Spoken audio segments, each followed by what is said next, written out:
Ladies and gentlemen, we're back and we're live casting game number 4 of Orange Esports versus MUFC. This is the GEST Dota 2. This is the grand finals, a best out of 5 affair, and we might be going the distance. It all comes down to this game to see if we will. Orange Esports currently leading the series 2-1 and needing one more game to take it.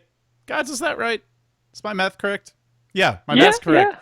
Man, 2 plus 1 is 3. 3 it's been a best long of 5. day. It's been a 3 long out of 5 day, is a win in the best of 5. But MUFC, they're no pushovers. They're a team who wanna get some revenge. Get some revenge for the G1 League loss. Get some revenge, I believe, for some other tournament where they lost. And well, there's been plenty of tournaments where these two teams have battled it out. It is the grudge match, the all-Malaysian grudge match. These two teams have a lot of history. And when we say history, we're not talking about just the last year or so. This goes back 3, 4, 5 years where these have been the two big names in Malaysia, in Southeast Asia as well. So we'll see. Right now it's Orange up 2-1. Yeah, it's Orange leading 2-1. And of course, after this event, there will be a subsequent GEST event featuring LGD and possibly DK and these two teams competing for another $1,500. This event, the winner gets 1,000, the runner-up gets 500. So a decent chunk of change. And, you know, I think more importantly for Orange Esports, this is great practice for them heading into the G1 League Land Finals where there is a ton of money at stake. I want to say, is it 23,000 for first place? It's something real high like that. That's US dollars, of course. A lot at stake, not only for this series, but also valuable practice time. And we see a taste of China from MUFC. We see the Bounty Hunter Night Stalker combo sort of pioneered by IG, at least in this version of Dota, the first ones to use it in a competitive match, and it's a potent combo. It also is pretty strong against this Orange lineup. Queen of Pain and Chen, rather susceptible to those ganks. Yeah, I like what they picked so far against what Orange have got. Orange do have the Chen as a defensive hero who can sit behind one of the carries and just send them back to base if they get ganked. There's not a huge amount of instantly burst damage coming out from Bounty Hunter Night Stalker. It's more the chasing potential, but hey, the fact they can just keep on chasing, they can switch targets at need be if they've tracked up multiple heroes, so there is the potential to just keep on being aggressive. Ice Path from Jakiro, another great spell to combine with that because of the range, because of how good it can be to set up these kills. So Orange want to start banning out some of those other potentially aggressive heroes that can go with that. We saw, if you go back to IG, their other hero they had with it was a Sven. Additional movement speed from Warcry. You've got the stun initiation. That's probably a hero we may see Orange banning out here. That would be trouble. Also following the Queen of Pain after she blinks, giving you a hero that can just chew through Chen creeps in the mid game, and that's the other concern, is just being able to bring down that army down so quickly. We'll see what MUFC go for, but they also have a great support to combo with a Sven in the Jakiro. The one thing I would say Orange really have going for them is they know exactly how MUFC are going to lay in this. Offlane Bounty Hunter, solo mid Night Stalker. You can send Night Stalker solo mid, but when you have a Jakiro, it just seems like it's just kind of a waste to send Night Stalker there. He does okay against Queen of Pain, and that allows you to put a hero who's going to scale better into the late game in that protected lane. Would MUFC maybe think about a jungler? There is an Enigma, there is an Enchantress. I suppose they could go aggressive. Jakiro, Night Stalker, Enchantress, or Jakiro, Enchantress plus someone else is a pretty potent tri-lane. Oh yeah, this is something that they could go fairly offensive with if they want to, and against the Darkseid they can keep him out of the lane, zone him out, and it's something which Orange need to be sort of planning for. Orange are going to have weak lanes because of this Chen who has to sit in the jungle, needs to get those early levels, early farm. You don't want to really have your Chen coming out, pick up his first creep and then go gank. You need Chen to get the fast level 4, level 5, level 6. You can't just be looking to help out a weak lane. You need to just sit in the jungle for quite some time and not come out until you have maybe your second creep. You can come at level 3 or 4, but you don't want to be forced to go gank at level 1. Otherwise, you really fall behind quickly and become food for Night Stalker, for Bounty Hunter. So Orange, with these weak lanes, not just because of the Chen Darkseid as well, just sort of a suicide solo. He doesn't really offer much. It's going to be up to Orange's solo heroes. The Queen of Pain at mid for Mushi, and whatever hero they get for Yamateh, looking at maybe something like a Chaos Knight this time around to control the game. It could be banned. There's one ban left for MUFC, and it would be a smart ban, I think. He's not only just a great ganker, but he's also he's very good at countering the aggression of heroes like Bounty Hunter, Night Stalker, because he can pull them back into tower range. He can pull them back into the waiting arms of Chen creeps with the Reality Rift. Of course, the Chaos Bolt, a huge nuisance and not easy hero to bring down. Shadow Fiend gets the ban. They were worried about. I suppose Yamateh played at this game, as we do have the Mushi Queen of Pain on the board for Orange Esports. God's the one weakness of MUFC's lineup. The one thing I am concerned for them about is they don't farm well. Jakiro can farm neutrals. I guess they could get a Keeper of the Light if they want to, but Night Stalker, Bounty Hunter, they only really can farm heroes. And once again, Godz's microphone is farming his computer. Hey, oh, there we go. There we go. I do need that new headset. I saw a certain someone from TTE Sports shouting out, do I need a new headset? Maybe I do. Maybe I do. But MUFC, they go with the Invoker again. So they're not going all out aggression. And unless this is an Exort Invoker, maybe they look to use the Sunstrike to get them some early kills here. But Invoker are more passive, sit back, and help defender carry type hero. So in some ways, this doesn't really mesh with the rest of their lineup unless they want to go Exort, which is something they didn't do last time when they picked this Invoker, but I'd love to see them do this time around. Yeah, Exort is it's good this game. They have some good setup. You have the silence, the slow, and the beauty is Trek kills with Exort. Gives you that vision, gives you just the global positioning and vision that you need to kind of set things up. Orange go for another weak laning hero. They go for the Shadow Shaman. He's good at shutting down Bounty Hunter in lane, but not strong against the Night Stalker ganks early on. This lineup is looking a little bit squishy, and MUFC, I like this pick. I think this was the one thing they were lacking was kind of that mid to late game flash farmer, split pusher. They get it. A very well-rounded lineup, but a lot of global ganking potential. And Gods, we may see the Dagon Prophet, something we saw out of Zenith yesterday. I don't know if MUFC would go for it, but it could definitely fit this game. Yeah, it does fit. MUFC, generally, I want to say Sharky likes the fast mech and look to get ganking early on. Sometimes even goes for a medallion or an Urn of Shadows. And it looks like a jungle nature's prophet. And maybe we're looking at something along the lines of a Midas. We've got the offlane Bounty Hunter, the Night Stalker, who looks to be played in the safe lane with the Jakiro, so a strong dual lane, and then the Invoker at mid. So nature's prophet going to be jungling, looking for those openings to get some early kills, early ganks, maybe push down the lanes which are weaker. The Darkseer solo, although not the easiest hero to push against. Darkseer, not easy to push against. Queen of Pain, not easy to push against. And none of these heroes easy to gank. The weak spots are going to be the Chen, the Shadow Shaman. I think we're not going to see many Prophet ganks in the, we're not going to see them before the first nighttime. But during that first night, they have a mass global lineup. And wow, RNG Sports, they're going to pick a hero that can really punish tower dives if he lands his ult. And an Ion Shell and him can be quite annoyed as well. They go for a little Faceless Void. They get, I guess this is a Mushi Faceless Void. This is going to be something else to see. This is going to be pretty exciting. I have never seen Mushi play this hero, but this is going to be a treat. Yeah, I'm trying to rack my brains. I feel like I have, but I can't remember a game. I can't remember it happening. And look at this. Mushi going into the safe lane. Going to be Yamateh at the mid lane and the off lane Darkseer. So we'll see how they make this work, RNG Sports. Yeah, of course, that's handled by KYXY, who, well, or iceiceice, depending on who you think it actually is. Yamateh as the solo mid Queen of Pain, Ice as the Shadow Shaman support. Mushi's already gotten the dust. They're doing the DK strat, Gods. We're seeing the Sentry Wards and the dust. Not just about keeping those camps warded off. They just want to kill Ken right away. They really want to be pretty aggressive with this hero against the Bounty Hunter. Ken needs to be careful. He's blocked the pull-off with this Observer Ward underneath, and he's been scouted here. So they see him from the high ground. He's going to go up, and that's a Sentry Ward. They've got it on the high ground. They want Ken to run up. He's ran the other way. They know this, though, and they're going to hope that he maybe loops around. They're probably expecting him to loop around, and there we go. Sentry Ward on the ground. Dust gets used. Ken sees it, and Ken gets away. 2 Sentry Wards and a dust wasted. Ken is going to be grinning right now. He doesn't know the Sentry Wards were wasted, but they can't de-ward the pull now either. What a disaster for Orange at this top lane. This was not, we saw a lot more discipline from DK when they used those Sentry Wards. Orange just slammed them all down immediately. Ken is blocking the pull as well. I think that's blocking Gen's creeps, so... Uh-oh. That is doubly bad. Illusion. Well, I think he got spotted out. He's standing on top of this Sentry Ward, so he's been spotted out now, and he needs to get out of this Sentry Ward vision. Good news, they can de-ward the safe pull. That's the one bit of good news. Yeah, that is good news indeed. Chen is going to find quickly that he probably does not have a big camp spawning. Bounty Hunter Ken just happy to trade hits a bit here. Doesn't have to worry about getting XP too much because he's already messed up Ice's Day as well as Xtinct's Day here in this top lane. They cannot use many of these pulls. They're going to use this small pull camp, but they can't use the normal pull camp without having sentries to de-ward it.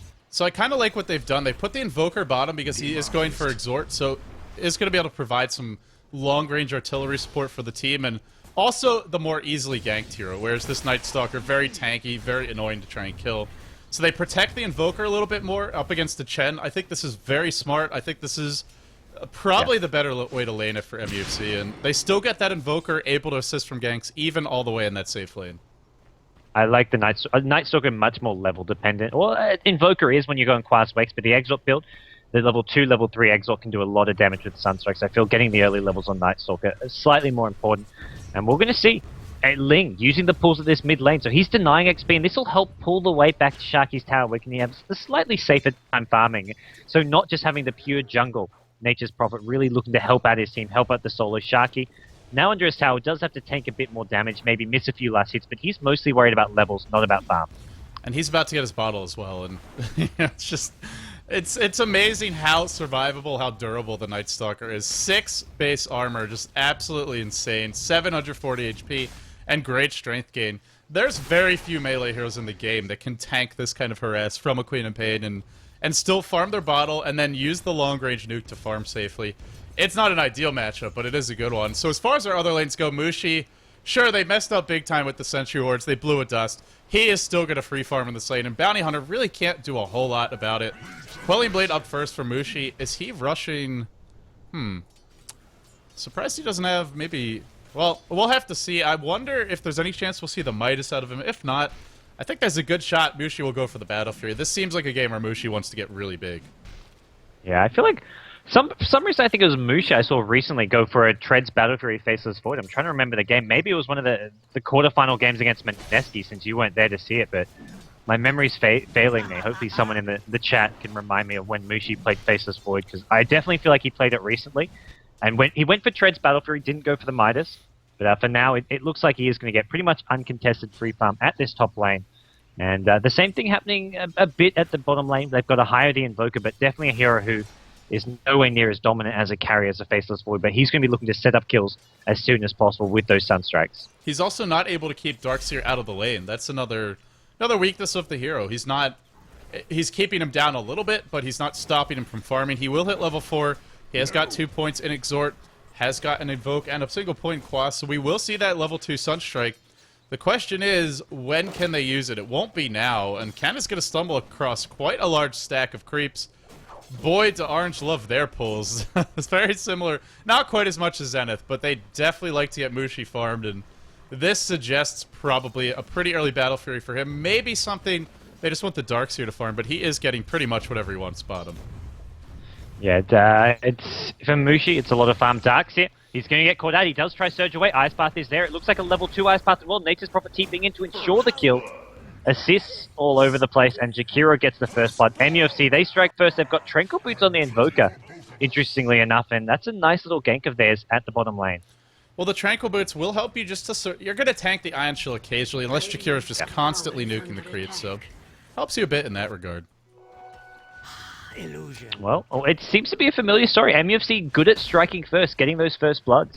Past games it was Orange overextending with their offensive trailing. This time it's MUFC with a well-coordinated gank.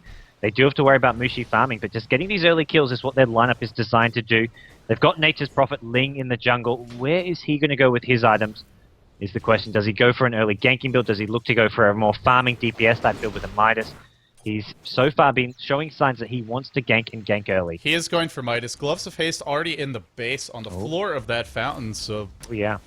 Like you said, he does love his Midas. On the bottom lane, KYXY gets Cold Snap. I believe there can be a Sunstrike invoked. There can. Ice Path to be thrown in. He's still holding on to that Surge. Body block decently. Not quite enough, but Prophet's TP'd in, and that's only a level 1 Surge. Has gone for a point in vacuum. Didn't even have to use a Sunstrike. Relatively clean and easy kill. And middle lane, just Sharky. Not respecting the damage Yamateh can do. Will give up a kill. Yamateh having a good start this game. Gotta respect the Queen of Pain, especially as a Night Stalker. Even with the 7 armor on him. Queen of Pain, just the nukes with the Scream as well, Sonic Wave, just takes Night Stalker by surprise. The Shadow Strike also just whittles you away. So Sharky gets taken out here. Didn't get a chance to pop the Magic Stick, and now in a bit of trouble at this mid lane. Level 5.5 to Queen of Pain's level 7.5. And that's with nighttime approaching. You want to be at least level 6, getting close to that level 7 by the time it's nighttime before you really start ganking. And you really want your boots. That's probably the biggest concern for Sharky. He went for the wand because she's spamming so many spells, but that that delays his boots by a good minute or two. And during this time, maybe he just is unable to get a kill. Maybe he doesn't make it to a rune. Speaking of runes, Queen of Pain heads bottom, Bounty Hunter and Night Stalker head top, and the rune spawns top. Yamateh, not the best luck. Even gods can't bend the entire world of Dota to their will at all times. Although Net might die. No, I guess he'll be okay. He'll be okay. Queen of Pain didn't have the mana to chase it, didn't have another blink. Besides, let's play it safe.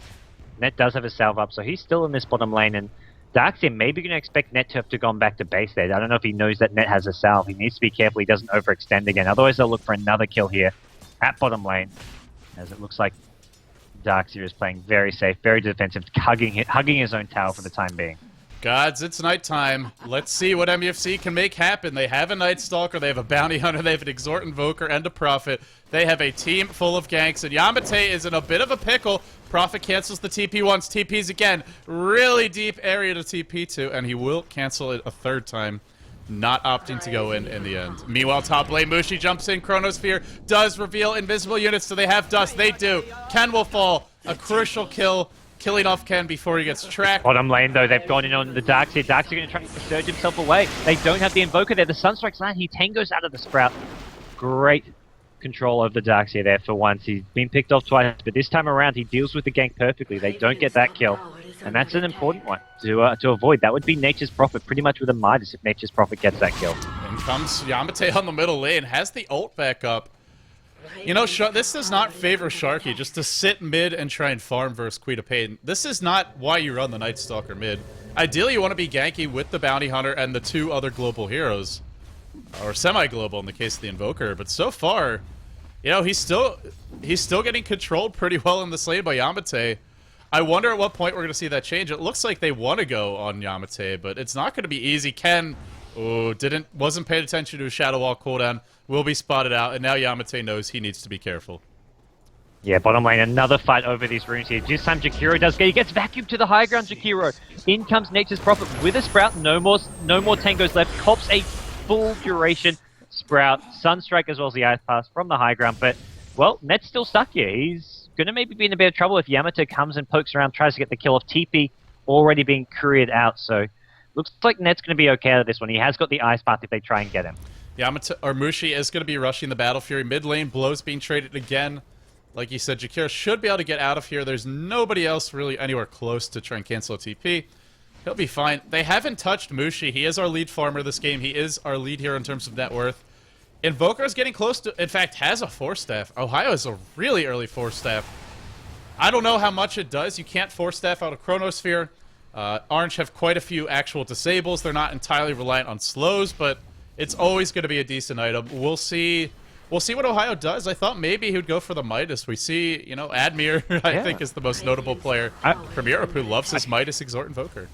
This would have been a great game to go for one of those European builds, whether it's the Midas kind of semi-carry build, or the build that I believe it's Scandal goes. Get the Yule Scepter and just insta-kill heroes. Yule, Sunstrike, Meteor, and then Deafening Blast, and you'll just insta-kill a lot of these heroes. So would have loved to see one of those builds, but 4-staff, as you say, always a good item. There's no game where 4-staff is ever going to be like, it didn't really do much. It's always good for saving teammates, chasing. There's just so many practical uses for it. Gods, we're now 3.5 minutes through this first night time. 0-1 on our Night Stalker, 0-1 on our Bounty Hunter. Neither has an assist. Is this a problem for MUFC? How worried should they be? They do have the Midas up on Prophet, so I guess they're getting some farm from him. But Invoker hasn't gone for more of that farming build. I feel like they need to be forcing things a bit more. Maybe a smoke gank, maybe a TP gank. Gotta shut down Mushi soon. That Battle Fury's coming out. Not quite yet, but in the next 3 or 4 minutes. Yeah, and this first nighttime for Night Stalker has been completely dry. He's not found a single kill yet. He's looking for one near mid, and here comes a Nature's Prophet TP. It's going to be an Ice Path to lead things off before the blink. He gets the silence off just in time. Sunstrike. Well, I gotta say, Yamateh could have maybe blinked out of there. He just waited too long. He let Ice Path get casted, and then the silence came in. But, well, that was a much-needed kill for this Night Stalker. Sharky does get on the board with an assist. Fortunately, there was no Bounty Hunter there. That would have been 3 heroes getting Trek Gold. So in that sense, I guess a bullet dodged. But still, they finally get some momentum. This also frees up Net to de-ward, ensure that MUFC don't have control of their own jungle, or that Arge don't, rather, and then go place an aggressive ward.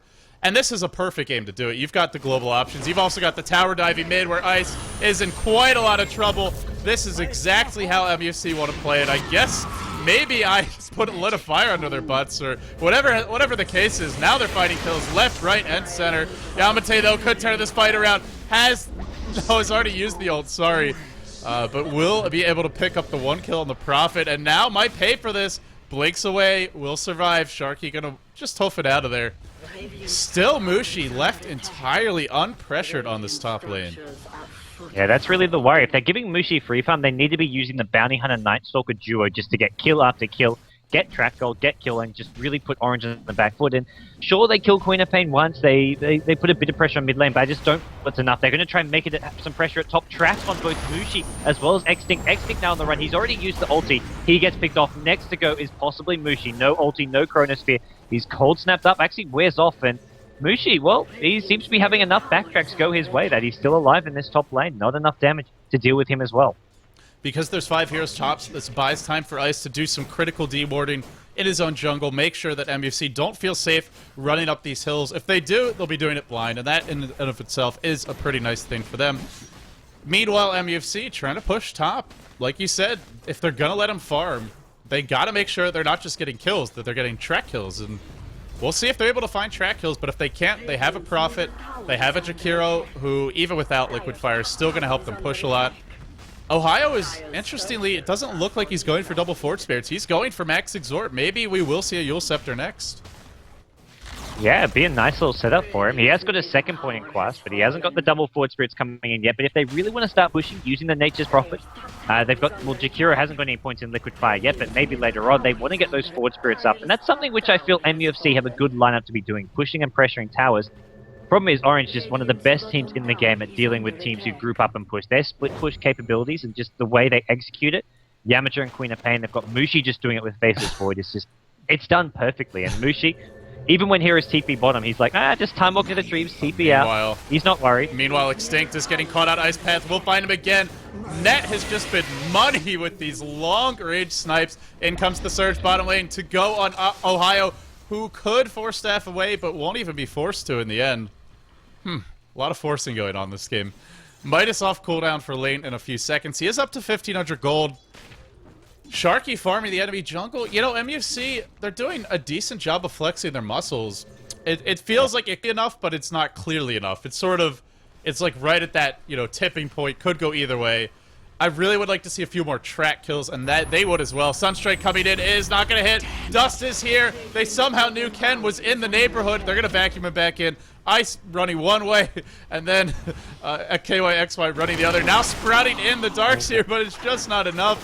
Meanwhile, on the other side of play, it's Net just chomping away, splashing away onto Ice. Should fall relatively soon. Darkseer, a long way from home. The Courier, also a long way from home. But Yamateh sees kills. He sees some potential gold for himself. Ice try to TP away. In comes the Queen of Pages. This fight absolutely all over the place. Sunstrike will hit on Yamateh, doing a lot of damage. He's still alive, but he's got to be careful. He has that level 1 ult. Now the Cold Snap to be thrown out on Darkseer. He will fall. Yamateh forced back. Prophet living on 48 health. I don't actually think we saw a single track kill, even though we saw like 25 heroes drop low in that fight.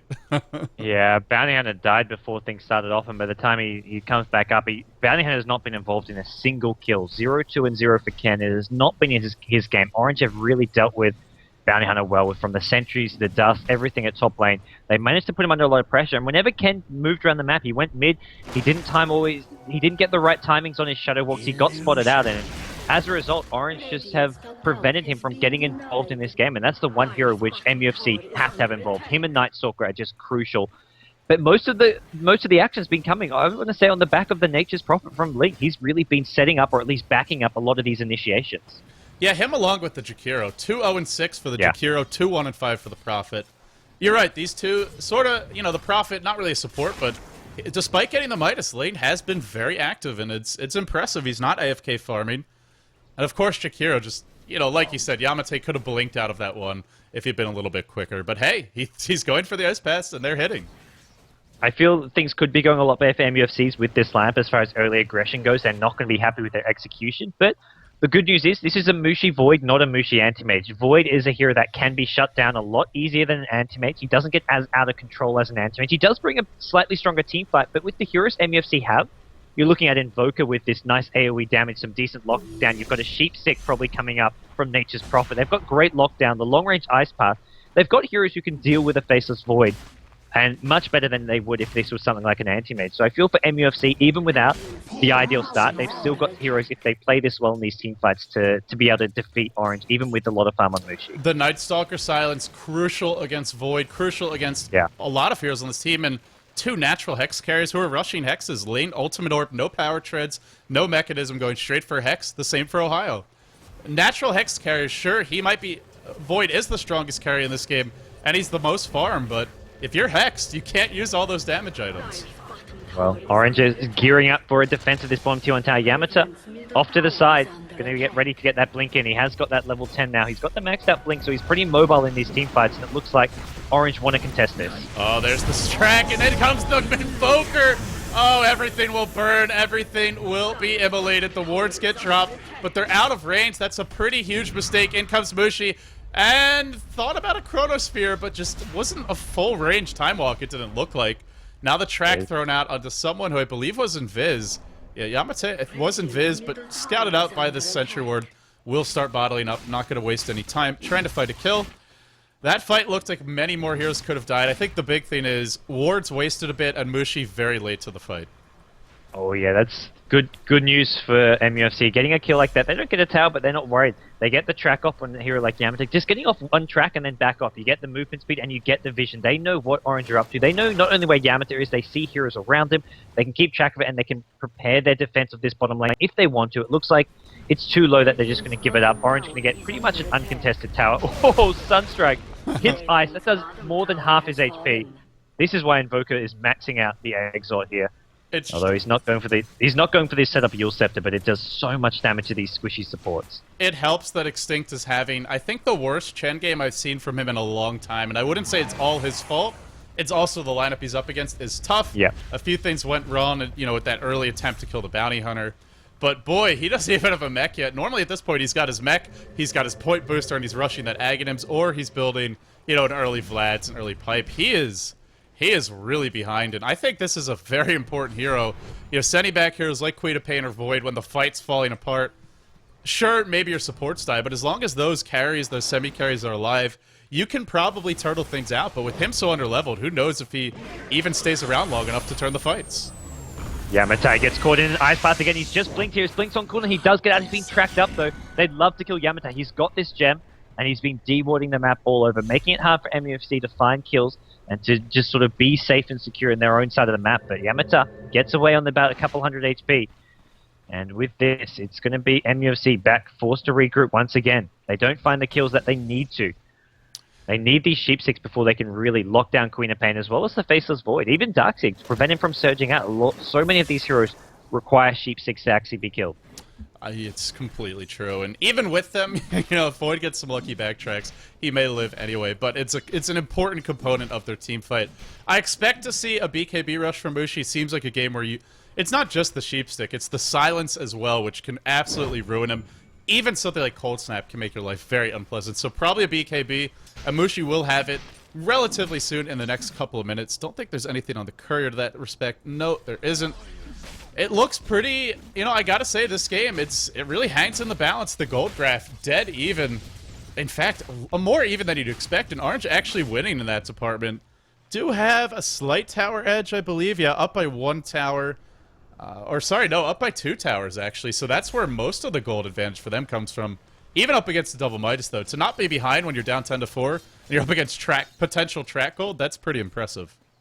The one thing they don't have is that 4K XP lead going the way of the Radiant team for MUFC, which doesn't, I mean, it's something which is slightly less crucial at certain stages of the game than the gold, but it's still 3 heroes with level 12, the Prophet, the Night Stalker, the Invoker. Bounty Hunter just level 9, but as long as he's getting tracks off, he's doing most of his job. But if you look at the Dire team, Darkseer under-leveled, Chen just level 8, Shadow Shaman level 8, they're really kind of struggling. It's all about Mushi as well as Queen of Pain, who's doing well. So Orange, it's everything in 2 heroes, but with MUFC, there's a much greater farm as well as Here we go. This could be bad. Ken gets caught out, but there is a track. That's one track kill. Now onto Xtinct. Dropping low is KYXY. Gets the ult off. Will it be enough, though? Mushi's TPing in. Mushi. Oh, no, sorry. That's the Queen of Pain. Xtinct getting caught out by the Night Stalker. Sharky gets chronoed. Mushi comes in. Will try to lock him down. Will bring him down with that Iron Show, giving him a lot of additional bonus damage. 3 heroes dead, and that is the counter-ganking potential of a Darkseer out of Faceless Void. Yeah, this is something which MUFC have to be so careful fighting into. Whenever they want to jump in, they need to make sure they're not grouped up like they were there. And if you're not, well, a vacuum can still pull you together. And that's something which, look at this, Darkseer's maxed it out. He only has the 1 point in Surge. He really wants to max that out as fast as possible and has gone for the early point in Wall of Replica, unlike the past Darkseer games. So this is a much more powerful build. Even at that team fight with just a 15-second duration on the wall, it had a great impact and really made it hard for MUFC to team fight. Well, oh, Sunstrike is gonna snipe Xtinct. And Prophet's even Poor Xtinct. posturing to TPN. He's not going to, but nice little play. You know, the thing about the wall is, ooh, the Treant's coming in. This Aegis still on the floor. Mushi wanted that gold, but really should be protecting his Aegis. Well, he will pick it up. You know, the one funny thing about that fight, that's what's, that I forgot what I was going to say. That was the one funny thing about that fight. That's what was absolutely hilarious. Oh, that man. LD is, I'm losing it, man. I'm losing it. It's alright. It's been a long day. It's been a long GST. This is the grand finals, guys. For those of you just tuning in, this is your GEST Dota 2 competition. Best of 5 grand finals between MUFC and Orange. The GST, of course, the Gigabyte Esports tournament. And this is the first Dota 2 edition. It's been in Dota 1 for a while, but this is the first time it's been brought to Dota 2, so great to see the same teams here competing. And it's MUFC. They found the initiation from behind another Sunstrike. Oh my gosh, that just does so much damage. He's being healed up, though. It's going to be just enough, maybe, for him. Keeps him alive. Mushi goes time walking in with the BKB. He's got the Chronosphere back up. Hits 2. Sharky just on the edge. They're going to focus down Night Stalker. Queen of Pain, Sonic Wave on 2. Vacuum the group together, and Mushi finishes him off. Ohaiyo's still alive, but he's now on the run. He does get the Ghost Walk off just in time. Mushi getting low, but he's got the Aegis. Ling kind of gets ignored, sprouts himself. Triad. Oh, can they get him? Oh, he gets the TP off. He ate the wrong tree. He had the Quelling Blade there. Didn't Quelling Blade through the correct tree. Just barely couldn't squeeze through the gap. This Faceless Void. Mushi's a little bit too fat, gods. He needs to go on a bit of a diet, but it's okay. That fatness helps out in other departments. What a nice chrono from him, and also Chronosphere was just cooling down. Just the best possible engagement. Sunstrike mid will hit on yamateh, dropping low, but will blink away. Prophet, despite the one thing MUFC have going for them is this Hand of Midas, so Ling getting close to his own sight device, as well as Ohaiyo, despite multiple fights going really poorly for them.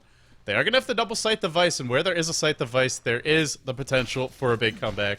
Mushi is still not out of control with his damage. He's got BKB, he's got Battle Fury, but he doesn't have that next item. He doesn't have a Butterfly, he doesn't have an MKB, he doesn't even have a Mask of Madness, although he could buy one pretty soon if he wants to.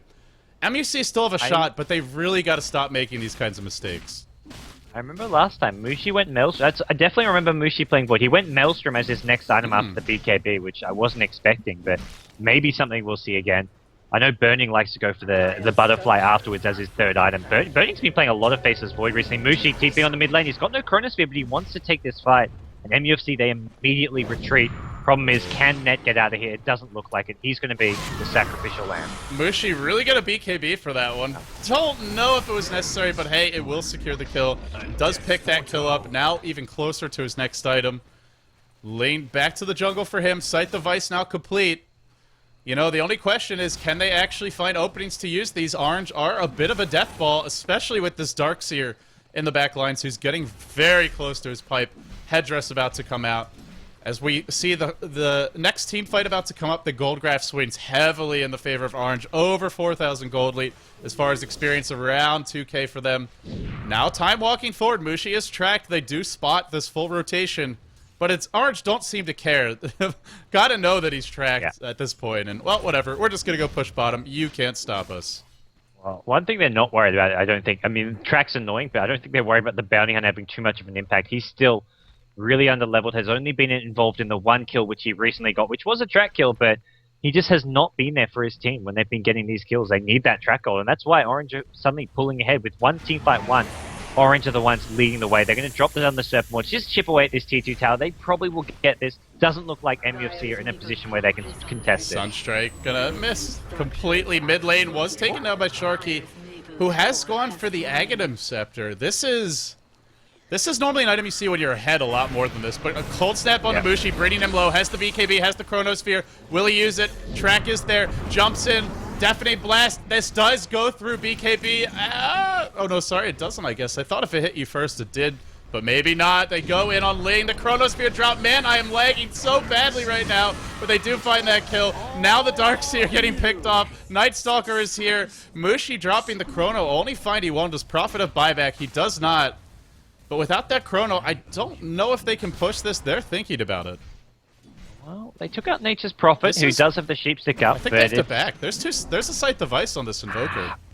They just want this tower's so low. I think they want. Oh, Mushi gets it down to deny range. He was getting sent back by Chen. He was trying to get the tower, I think, before getting denied. But now the chase is on. Sharky says, "Come to Papa." Xtinct is on the run, and there's no running from a Night Stalker here. You want to wait for this Bounty Hunter. Get some track gold up. Don't kill him too fast, Sharky. Don't kill him too fast. Shuriken just in time. No track. No mana for track.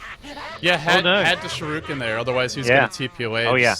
Not the best coordination from MUFC. And well, they do get the kill, but you know, again, it's all these missed opportunities for track kills. The Bounty Hunter is 1-3-1 in a game where the team is 15 kills. They're leading in kills, but it does not feel like it. Yeah, it really feels like they're not a team with Bounty Hunter and Night Stalker. If you're leading in kills, it's a game you should be at least on par or probably ahead, unless you're up against a really heavy pushy line. They're up against a farming lineup with a Faceless Void, Darkseer, Queen of Pain, ahead in kills, but none of it has really been turned into a substantial lead for them. They're still struggling to push down towers. They're just not getting the needed farm on anyone, really, except for the Invoker and the Nature's Prophet. The other heroes kind of just struggling, falling behind. Night Stalker does have an Ag Scepter now, so maybe this is what they can use to help them take some big team fights, find those pickoffs needed with the vision that it provides. They can use that to help set up some sheep sticks on heroes with the BKBs. Yeah, and even just to give you that initial track, which then will give you the follow-up vision. However they use it, it has that potential. Aegis will expire on Mushi, so now they got to be careful. Speaking of Mushi, what's on the courier? It's the Aghanim Scepter. This is that 1-minute cooldown Chronosphere. Oh boy, now Mushi, when he Chronos 1, it is going to be just so effective as long as they get the kill. The one concern is he still relies on that BKB not to get scythed up, not to get just focused down or silenced even in these fights. Jakiro in the worst possible position. Or maybe not, because they all run away. And in comes Ling. Ling sprouting up. Darkseer, Sunstrike to fly. Track as well. They bring down the Darkseer. Now, not a good fight at all for Orange. Shadow Shaman caught. What an ice path. Chrono only catching Ling. Barely missing Ken. Now everyone in a headlong retreat for Orange, or maybe chasing Night Stalker. Probably not there. You want another 2-hero ice path. Net playing some sensational Jakiro this game. Ling comes in. MUFC on the back of some really impressive Jakiro play. A third one. But can they actually bring Mushi down? Where's those Sight Device? They are still cooling down. Oh my gosh. And Sharky just juked the hell out of Yamateh. Yamateh was chasing him. Sharky had the track movement speed as well as being nighttime. But with the short blink cooldown, Yamateh had him. Then a crazy juke sort of basically went back on his tracks and juked out Yamateh, and he survived, so 3 kills go the way of MUFC. They finally get a little bit of track gold going their way. I think only one of those was actually, 1 or 2, maybe 2 of them was tracked up, and, well, MUFC either way, they get a tower on top of it, and now a big team fight win for them. They're going to see a bit of a swing in the gold graph going back their way. You know, you say of only a few track kills, and like you said, look at the gold graph. It's a massive swing. Every track kill at this point in the game is close to 1,000 gold if the whole team is there. And that's not counting the hero kill. It's just an insane amount of gold for the team. Every kill means so much, and the nice thing about MUFC having this bounty hunter, they have so many heroes who benefit from the gold. It's not like they have 3 supports who don't scale well. They have Jakiro, the one hero who's not going to do a whole lot with items. Everyone else could benefit from gold. Night Stalker would love his BKB, maybe a damage item, maybe a Basher, an Armlet, or an Assault Crest, just something to tank up. Mushi gets caught, Sunstrike to follow. Mushi could fall here. BKB is available. He will charge back in. Time walking onto Ling, now chopping away at him. Hasn't BKB just yet. Patience with that BKB, and does find the kill. He is, after all, a Faceless Void, still very tanky. Just with the Aghanim Scepter in the backtrap. They vacuum back net, but they're not going to commit to this. It's hard to go on Mushi. Orange, they decide not to use the kill to try and take a push here. They're going to TP back. Roshan actually respawning soon, so I think they're happy to get Mushi's next big item. They decide Aghanim Scepter, sure, it's great for giving him the longer duration, decreased cooldown, but it's not really enough damage on Mushi. He needs something like that Butterfly now. And they're happy to just back off, play a more farming type game, take this late. They're going to have Roshan coming up soon, and with that, Orange will be in a decent position here, regardless of that last bad fight. If they can get an Aegis on their side, as well as Mushi's next big item, they'll be looking pretty good. And they're going to have a BKB soon on this Night Stalker. He's got 2 of the components, and that's the track goal talking, because if we look at his farm, it's rather mediocre for everyone on this team. 130, especially on an Invoker who spent a lot of time in the lane, a Prophet who is a Prophet and therefore should always have lots of CS. Yeah. Orange wants an Aegis, but it's not up yet. And good positioning from MUFC. They have the high ground advantage in this jungle. They may get some tracks off soon, and Ice has to be careful. Could easily be picked off with a Sunstrike. In fact, it's also Mushi who's got to be a little careful. They're going to start things off with the Ice Path. Now they follow up with the track, but he BKBs out of it. Now turning this fight around, going onto Ohio. Here comes the backup. Here comes the vacuum on the edge of the Chrono. What a vacuum. And the Ion Shell bringing everyone down. Oh, boy. You initiate on Faceless Void. You better keep him chain stunned. Oh, you'd better. And that's a huge, huge fight. The vacuum just grouping everyone up, and Mushi just cleaves them down. Now goes Time Walking to the Roshan pit, so 3 kills, Roshan to follow it up, and 3 kills on, or 2 of the kills on Crucial here as the Invoker, the Nature's Prophet, 2 heroes who want to get their next big item up, want to keep on farming, and they're giving away a lot of gold to Orange. Mushi now 4k gold. This is going to be, I believe, he's going to want to take the Aegis for himself unless they give it to Yamateh, but Mushi also probably wants to buy that Eagle Song for himself. And once he gets that Butterfly, it's very, very annoying to try and bring him out, especially with 2 lives. For anyone who isn't familiar with the way the mechanics work, Backtrack and Butterfly do stack with each other. Yeah. So it's not, evasion doesn't stack, but technically Backtrack isn't evasion, it's a triggered heal. At least it was in Dota 1, and however it's coded in Dota 2, it does stack, which means you have 2 opportunities to dodge things, and it's just such a pain in the butt to kill this Void. We'll see if he goes for the Butterfly Gods. There are other items, there are other options. Assault Caress wouldn't be too bad. I don't think the Refresher Orb is on the agenda. Even at MKB would be quite solid. Or you mentioned the Maelstrom, the Meowner, not a bad item either. Yeah, I think it's damage. I'd be very surprised to see a Refresher. I just don't think Queen of Pain's doing enough damage to bring out a Refresher. And Queen of Pain possibly caught up bottom lane. Chain hexed up, but the Hex gets returned by it onto Ling. Heals coming out from Chen, and Ling going to take a fall here. He's just respawned. He goes TPing in, gets picked off right off the bat. And Orange now going to find themselves in a great position. Mushi at top lane. He's gone on Sharky. He pops the Chronosphere just for the 1 kill. He really wants Sharky. Needs some bashes in this Chrono. Needs a few more bashes. Sharky on the run here. Mushi, does he have another Time Walk? He does 2 seconds. He's not going to commit to this. Plays it safe. Time Walk into the trees. TP's out. And, well, not a real loss for Mushi, but...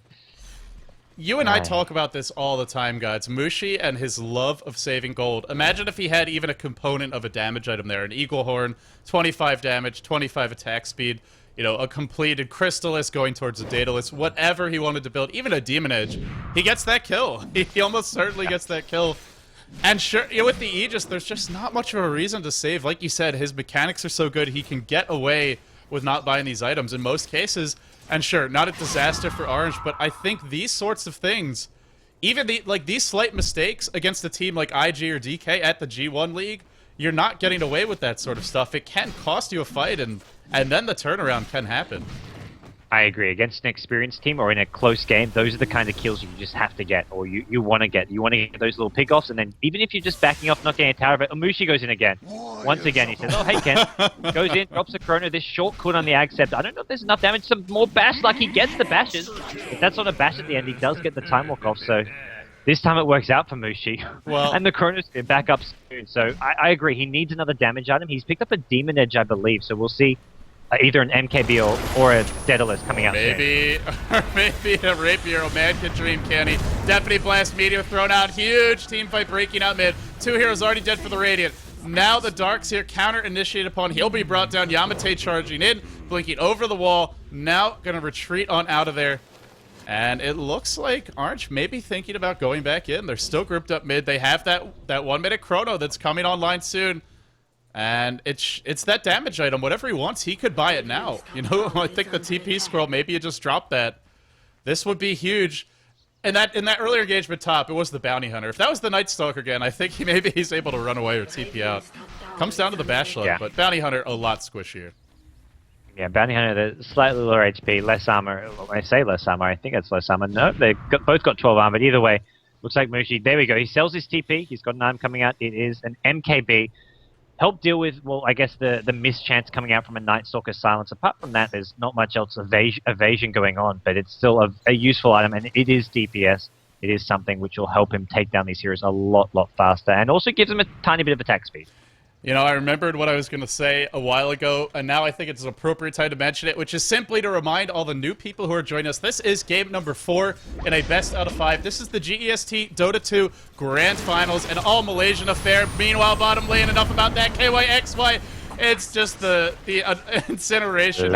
It's the mortars from Ohio coming out, the napalm, just absolutely bombing away and getting that kill on Darkseer. The meatballs. It's the big meatball being dropped from the sky. That feels rather wrong. What's wrong with meatballs? Well, now I can't enjoy a good meatball anymore. It's just it seems painful. It seems unpleasant. I enjoy them more every time. Whenever I'm eating spag ball, well, not spaghetti ball, actually, like spaghetti and meatballs, I'm like, this looks like a chaos spaghetti. Like this is like Dota in real life, like Dota imagery in real life. Come on, that's like as nerdy as it gets, and it gives me a hard on. Speaking of hard ons, Mushi goes in the top lane. And he's got a hard on. Another Chronosphere. He's got a hard on for those solo kills. And yeah. Xtinct comes in, says, save some for me, but not able to steal it. Like that's where if you're really on your A game and you're trying to KS, you force staff the Void away as you get the finishing blow, so that he can't auto attack. As a man who's KS many a time, I am here to provide the expert analysis in that department. I can attest to that. LD in pub games, it's the King KS says, MUFC, they're grouped up bottom lane. ohaiyo's going to walk right into yamateh. No, they don't spot each other at bottom lane. And it's, what was blinking from ohaiyo? They found ice. He gets caught out in the trees there. Immediate TP out. It looks like MUFC don't want to hang around after getting the kill. They've got to get back to top lane where Mushi is just pushing on in. Chen going to lose his creeps, but small loss at this stage in the game. I almost think Mushi should just stay there. Xtinct can always send him back. Also, the Aegis is about to run out, but he plays it ultra safe. He does have the ult. He wants to go back in. Well, he's got it 1 second, so now he's got it. It still feels like he needs attack speed. He was hitting pretty hard, but this is sort of the downside of MKB. He doesn't have the Midas for attack speed. He doesn't have a Mask of Madness. It gives you some attack speed, but it's not the 60% attack speed of a Butterfly. It's 15. And even with agility traits, Aghanim Scepter also not an attack speed item. So I think one more item for Mushi, and then he's pretty much godly and unkillable. And also able to kill everyone during a Chronosphere. Yeah, he's just lost his Aegis, so now is the time to strike if you're MUFC. They actually go in on him with the Sheepstick here. They're trying to burst him down. He has got the Chronosphere up. Blink out is actually the call from ohaiyo. Mushi himself decides it's time to go home.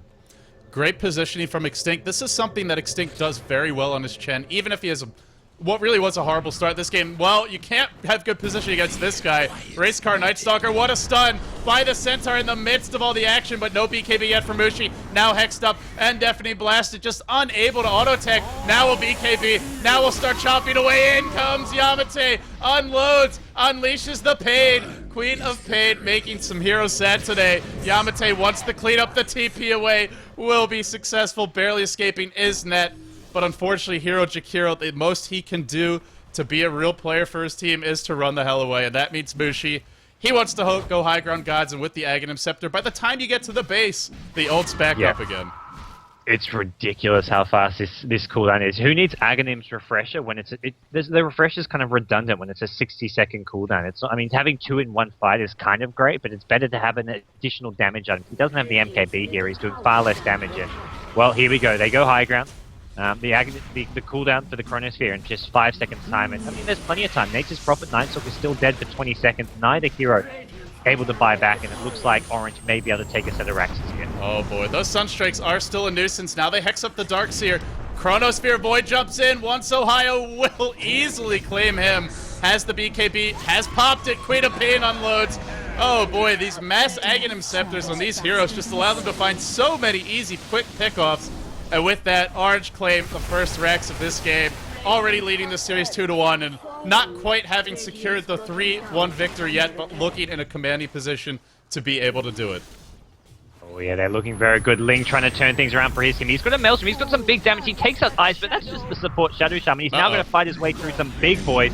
It's Mushi who does get sheeped up. Oh, Ling, he's survived for the time being. Chain Hexes on Mushi. Mushi now got to be careful, he's silenced up. His BKB on cooldown. Mushi trying to make a run for his life. Time walk out, I believe. Oh, no, he gets sent home by Chen. Chen saving his life. Meanwhile... Darkseer takes the fall. Meanwhile, well, Xtinct. Oh boy. Hey, he got that low ground Holy Persuasion off. He sent Faceless Void home from the low ground. So, well, I'd say that's a good play regardless. Mushi does have buyback if he goes down, but they don't want to see Mushi going down at all. It works out in the end. Yamateh now pushing that bottom lane, and even if you kill a couple, you gotta kill... This lineup really needs the Faceless Void and the Queen of Pain, and I think they can probably take a fight even against 5 heroes, as long as the Chrono lands, and as long as the Queen of Pain gets off a good ult. They don't need the whole team. Bottom lane, Yamateh leaps in, and, oh, sorry, that's Queen of Pain who's caught up. Meanwhile, mid lane is where Mushi leaps in. He will find the Night Stalker in bottom lane. Queen of Pain Blink actually TP's back to base, it looks like, so time that properly, doesn't get stunned, doesn't get interrupted, and will escape. Orange, just so much ability for them to find these solo kills, whereas MUFC, it feels like they need 3-4 heroes to even have a shot at getting one. Yeah, it's a much bigger commitment. Mushi's just been solo killing left, right, and center with the Faceless Void over the last couple of minutes.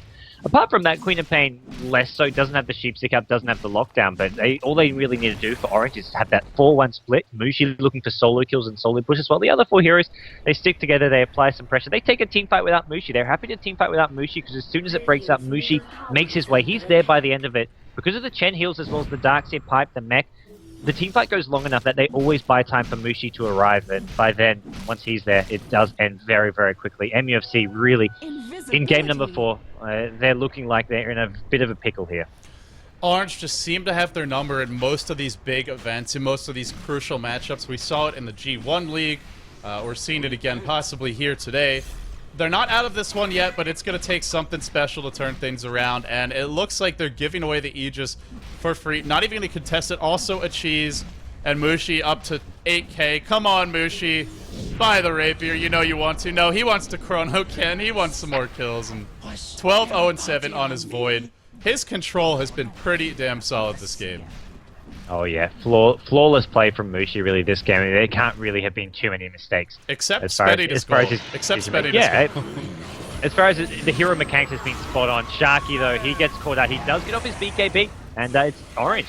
They lose Ice once again. Ice has not had a very fun game. His 8th death of the game. Faceless Void though, just having a blast of a time. Yamateh does have the Aegis and the Darkseer in the front lines here, vacuuming 4 or 3 heroes into the wall. Now Yamateh blinks forward, aggression from him. Once 10, or once net, once this double kill, Chen 4 staffing, Man Knight, Holy Knight being a total boss, and now Void, Mushi time walking in. Gotta get to those creeps ASAP. Can't get that gold 3 seconds later. And at this point, up to 9k gold. Mushi, time to buy 2 Divine Rapiers. Sell that MKB and pick up 2. Rapiers are too mainstream. Mushi's a bit of a hipster. He likes to go for those casual late-game radiances. I'm wondering if you see that. Spoken like a hipster in his own right, which you certainly are. With he's your gone for the 612p. Divine. Yeah. I'm with the 612p. Unfortunately, guys, we're being way too mainstream today. Mushi goes charging in, pops the ultimate. He does get slowed, but ohaiyo is just going to melt, and Mushi is going to be doing huge damage now. His Divine Rapier is being delivered.